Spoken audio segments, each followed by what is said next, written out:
Bienvenidos a El Bahir. Le habla Eric Rueda y a continuación vamos a analizar el párrafo 1. Antes de empezar a analizar, pues aquí tenemos el texto del cual nos hemos basado para hacer los comentarios. Tenemos que decir que este texto principal que nos hemos basado, de la edición principal, es de la traducción del Bahir de Aryeh Kaplan, de la editorial Equipo Difusor del Libro SL.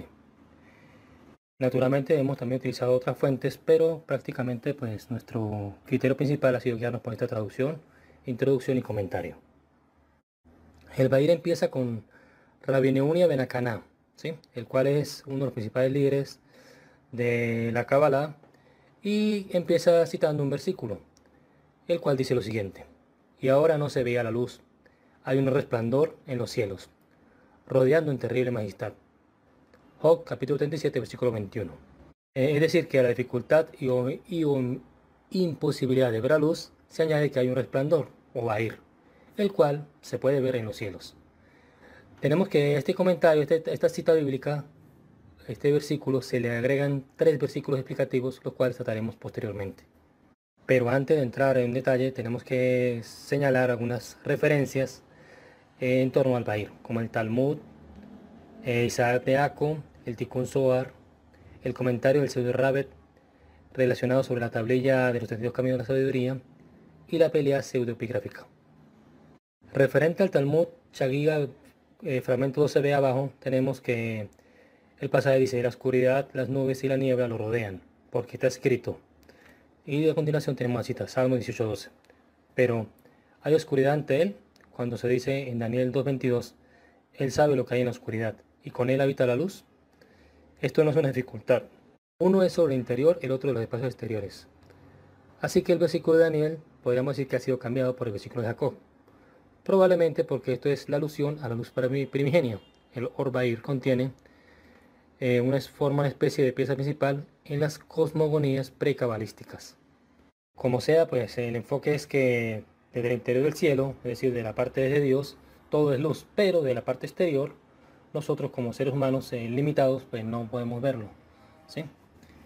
Entonces, como decíamos, teníamos muchas referencias, en las cuales nos vamos anteriormente, pero en este caso la referencia talmúdica de Daniel 2:22 no se mantuvo. Referente a la referencia de Isaac de Aco, en el Meirat Enahim tenemos que hay una oscuridad que no es oscuridad en sí misma, sino que es de nosotros. Y esta es la gran luz que brilla sobre todo lo que brilla. Y se llama oscuridad, porque es incomprensible. Incomprensible para quien no puede comprenderlo, entonces pues eso es oscuridad. Pero también sería una luz brillante, Orbair, y esto es lo que hace referencia al versículo Job 37:21, el cual es la cita principal de este fragmento. Respecto al Tikkun Zohar, tenemos que ambas se encuentran en la corona más alta, negras por fuera y blancas por dentro. Y por eso se dice en Job 37:21 y otro verso o versículo en Salmos 18:12, tal como hemos citado. Es decir, que tenemos una relatividad de esta oscuridad y de esta luz, ¿sí? También hay una referencia respecto al Zohar, en donde una referencia respecto al Zohar, respecto al Job 37:21, donde no desempeña ningún papel, ¿sí? Respecto al comentario del Pseudo Rabet sobre la tablilla de los 32 caminos de sabiduría, tenemos que la 12ª vía, el intelecto luminoso, es considerado el medio de la profecía a través del cual los mercabianos, o a través de los merkabá y los profetas, ven sus visiones. Y este sería el secreto, pues, del versículo o referencia, ¿sí? Un brillo está en los cielos. Finalmente, pues, tenemos la referencia a la pelea pseudopigráfica, ¿sí? Donde tenemos que acotar de que no se demuestra tanto la relación del autor con el Bahir, sino que este estaba familiarizado en parte con el comentario de la Anus, el cual está impreso en esa edición. Y pues tenemos aquí una correspondencia que es flagrante, ¿sí? Donde hemos copiado una cita bíblica en hebreo y están subrayadas las oraciones en la misma secuencia que en Oraganus, en OH, como estemos aquí en este caso. La traducción pues está al español, está a continuación, y Aquí tenemos pues una referencia a unas sefirot o una sefirá, como la de Binah. También tenemos la... Y pues también podemos decir que hay una referencia a la esfera más alta, a la esfera superior, que es Keter, o es corona, ¿sí? La cual pues aquí no aparece pensada como oscuridad, como que parece explicar el Oraganus, pero que está completamente inmerso en el misticismo de la luz posterior. Ahora bien, antes de entrar de lleno, ahora sí al comentario, a buscar comprender este fragmento 1, este párrafo 1, tenemos que la parte más llamativa podría ser la dicotomía inmanencia-trascendencia de Dios, ¿sí? El cual debe llenar toda la creación, pero también estar absolutamente separado de ella. Es decir, que la creación es una entidad independiente.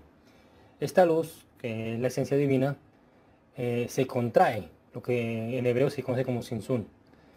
Y pues ahí pues tenemos nuestra incapacidad de ver esa luz cuando vamos a Dios. Y por eso nos parece que está rodeada de oscuridad. Pero esta luz realmente tiene que estar ahí. La construcción lógicamente existe, pero respecto a la creación, no con respecto al creador. Y esto lo hace acotar Rabbi Neunia. Nosotros lógicamente pues lo vemos rodeado de oscuridad, pero él se ve rodeado de luz, ya que para él incluso esta oscuridad es realmente luz. Por eso he titulado La mismidad de la luz y la oscuridad, en este caso para Dios. Y de repente la palabra cielo, con Shehakin, tenemos que decir que siempre alude a Netzat y Hod, las sefirot que tienen que ver con la profecía y con la visión mística. Y para ello podemos dirigirnos al fragmento 185, también el cual trataremos más adelante, posteriormente, donde hay un versículo que dice que hay brillo en esta visión, es brillante en los cielos, mientras que otro versículo dice, espesa nube de los cielos, Salmo 18:12.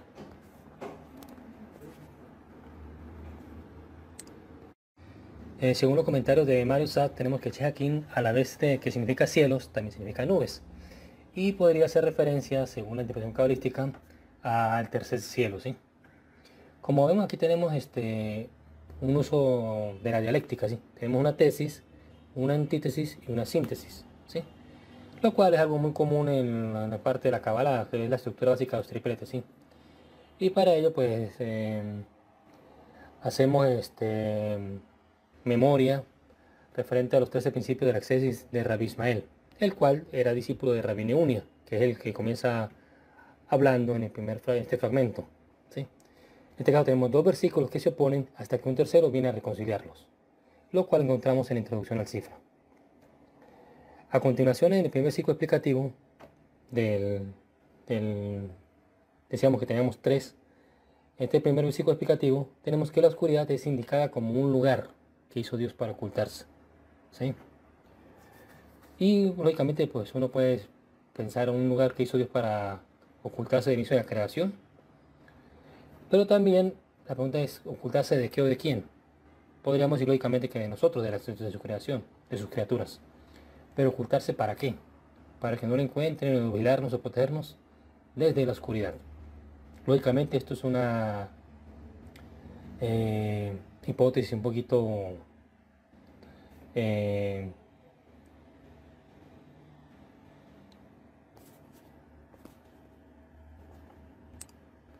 podemos decir, pero estamos haciendo como una referencia existencial a nosotros, ¿sí? Además, al usar el círculo determinado un lugar, ¿sí? Que hizo de la oscuridad un lugar, para entender que Dios usa, podemos decir que Dios usa otros lugares para ocultarse, ¿sí?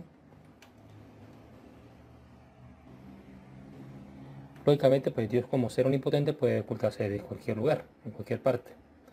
Siguiente tenemos que nubes y penumbras, es decir, la oscuridad y la niebla, le rodean a Dios. Este estar alrededor parece como si fuera que Dios es la parte pasiva, mientras que las nubes y la penumbra son las partes activas. Pero, dada la condición de Dios como ser omnipotente, podemos decir que Él hace que esos elementos lo rodeen. Ahora bien, la pregunta es, ¿por qué son aparentemente contradictorios estos versículos? Y la respuesta la encontramos en el tercer versículo explicativo, el cual, repetimos, reconcilia a los otros dos. La oscuridad o tinieblas no es oscura para Dios, porque para él la noche brilla o resplandece como el día. Porque la luz y la oscuridad o tinieblas son lo mismo. Es decir, que la oscuridad brilla como la luz.